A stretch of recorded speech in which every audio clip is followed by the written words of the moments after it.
Okey, Assalamualaikum semua. Selamat sejahtera. So hari ni saya kenalkan diri saya dululah. Saya Cikgu Nadia. Yang mana dah kenal-kenal, yang mana tak kenal, saya nak kenalkan balik. Mungkin dah lupa kan, dah lama tak jumpa. So hari ni kita nak belajar tajuk. Kita repeat balik tajuk tahun lepas. Tajuknya adalah ruang. Topik kecilnya adalah isi padu pepejal. Okey. So apa itu ruang? Apakah itu ruang? Okey, ruang ni sesebuah kotak macam coklat, contoh kotak coklat yang dia bagi dalam gambar ni. Kotak tu isi padu, kita panggil kuboid ataupun kubus kan. So macam mana kita nak tahu dalam dia tu berapa besar, berapa banyak coklat kita boleh masukkan dalam kotak tersebut. So maknanya kita kena tahu isi padunya. Jadi macam mana kita nak kira isi padu kotak tersebut. So, kita kena tahu dulu rumus dia lah. Tapi sebelum tu kita kena tahu, kamu hanya akan belajar kubus dengan kuboid sahaja. Okey, ini contoh kubus. Ini contoh kuboid. Okey, kubus, kotak ni macam-macam lah. Kotak hadiah ke ataupun trunk yang kamu letak permainan kamu ke. Tapi dia mestilah bentuk kubus atau kuboid lah. Kalau bentuk lain tu, kamu tak belajar lagi lah untuk tahun ni. Okey, apakah rumus isi padu? Macam mana kita nak buat pengiraan? So, kita kena gunakan rumus panjang, darab lebar, darab tinggi bersamaan dengan unit padu. Okay, unit padu tu maksudnya bergantung kepada soalan. Sekiranya panjang dia dalam the unit ni, kita guna unit sentimeter. Jadi, jawapan akhir kamu adalah dalam sentimeter padu. Kalau unit di dalam bentuk meter, maknanya jawapan akhir kamu adalah meter padu. Okay, so sekarang ni, kamu kena gunakan rumus ni dan masukkan dalam bentuk soalan. Okay, kita tengok contoh. Sebelum tu nanti saya akan bagi contoh. Sebelum tu kita nak kena tahu dulu mana panjang, mana lebar, mana tinggi. Okey, ini adalah sebuah kuboid lah. Okey, sebuah kuboid. Panjang selalunya akan berada di bahagian hadapan.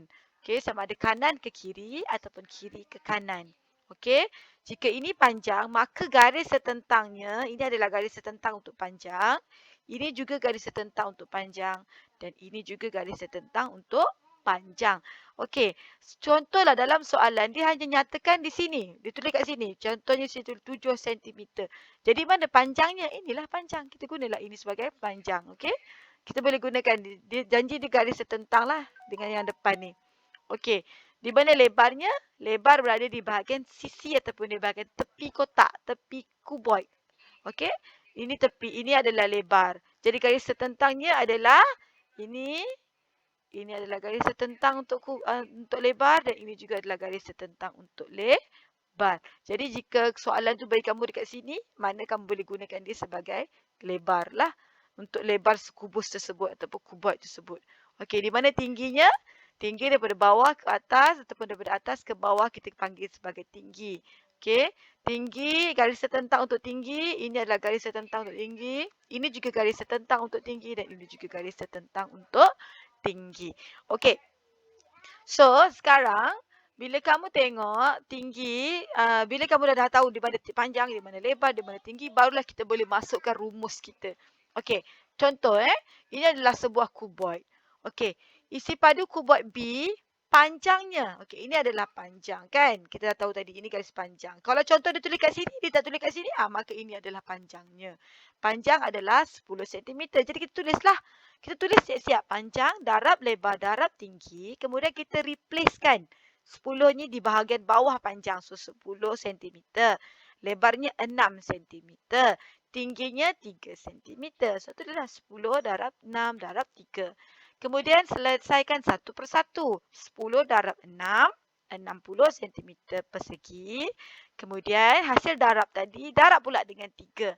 180 cm padu. Maka kamu dapatlah isi padu kuboid tersebut 180 meter padu.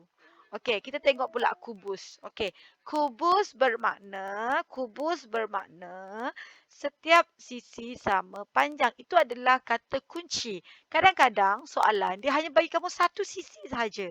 Dia bagi kamu satu sisi saja. Sini dia tak tulis, sini tak tulis. Dia tulis 4 je kat sini. Jadi bila dia kata kamu nampak ada perkataan kubus, bermakna jika sini 4, maka panjangnya pun mesti 4, maka lebarnya juga mesti 4. 4. Gunakan rumus yang sama, panjang darab lebar darab tinggi. So, kamu akan dapat panjang dia 4 cm, lebar juga 4 cm, tinggi juga 4 cm. Jadi 4 darab 4 darab 4. 4 darab 4, 16. 16 darab 4, kamu dapat 64 cm padu. Okey, selepas ni cikgu akan tayangkan video macam mana kamu untuk nak kira dalam bentuk soalan pula. Okey? Okey, jumpa sekejap lagi.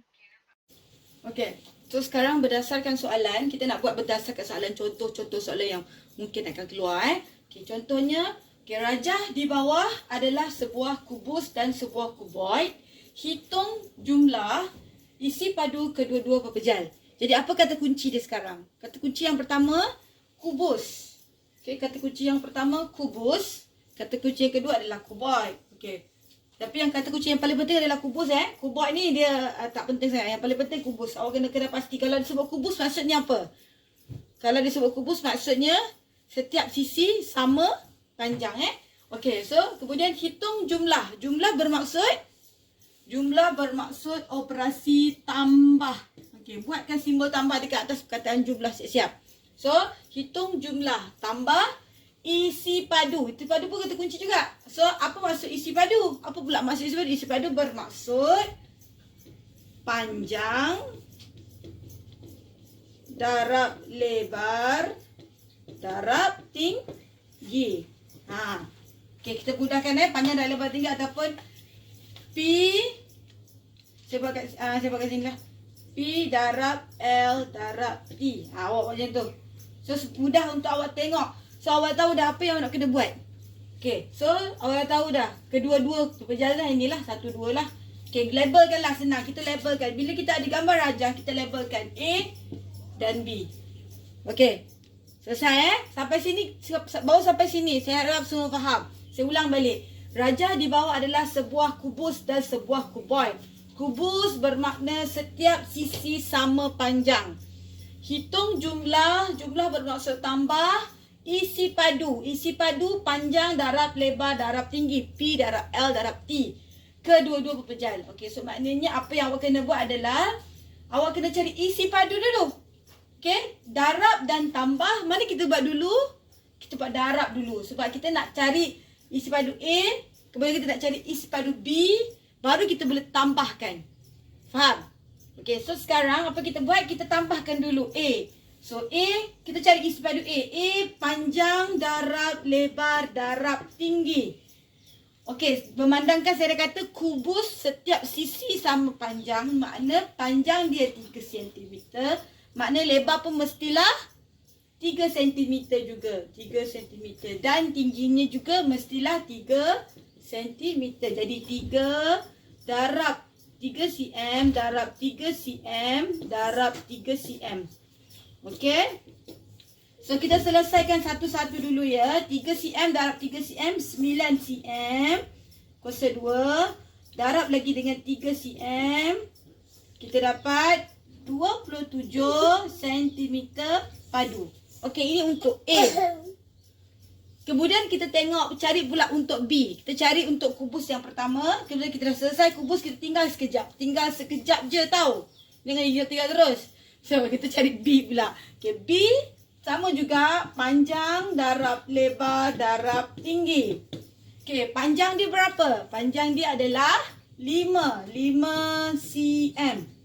Darab lebar dia adalah 6. Jadi 6 cm dan tingginya adalah 4 cm. Jadi kita selesaikan dulu satu persatu. 5 darab 6 30 cm persegi darab 4 cm sama dengan 120 cm padu. Okey, macam mana kalau cikgu saya sifir tak strong, saya tak hafal sifir lah. Tak apa. Okey, contohlah awak. Kalau contoh nombor dia besar, saya bagi contoh nombor. Contoh je tau ni, contoh Contohlah 15 cm darab contohlah 4 cm darab 7 cm. Okey, ni panjang darab lebar darab tinggi. So, 15 darab 4 darab 4 ni berapa? Saya tak reti, saya tak tahu. Okey, awak buat pengiraan lah. Buatlah bentuk lazim dekat tepi. 15 darab 4 macam tu. So, buatlah. 5 darab 4, 20. 1 darab 4, 4. Tambah 2, 6, 60. So, sambunglah ke sini. 60. Darab dengan 7. Awak sambunglah buat bentuk lazim di bawah. Kalau kita, sebab yang ni sifir mudah kan. 5 darab 6. 3 darab 3. So, boleh kita congak. Tapi kalau sifir yang besar, nombor yang besar-besar, buat bentuk lazim dekat bawah lah. Boleh? Okay, cikgu padam tau contoh ni. Ini contoh saja. Okay, so sekarang bila kita dah dapat isi padu A, kita dah dapat isi padu B. Sekarang nak soalan pula nak hitung jumlah. Jangan lupa ni. Isi padu kita dah cari. Tapi tidak hitung jumlah. Jumlah maknanya kita kena tambahkan isi padu pepejal A dengan isi padu pepejal B. Kita gabungkan. Okey, buatlah bentuk lazim, cari ruang Cikgu punya ruang tak cukup. So cikgu buat kat tengah-tengah tau. Kalau awak ada ruang, awak buat kat tepi sana Okey, awak buatlah 120 cm padu tambah 27 cm padu sama dengan 147 cm padu. Okey. Boleh Okey, kalau tak faham, boleh repeat balik video ni Awak repeat lagi sekali supaya awak lebih faham. Okey? Okey, itu saja.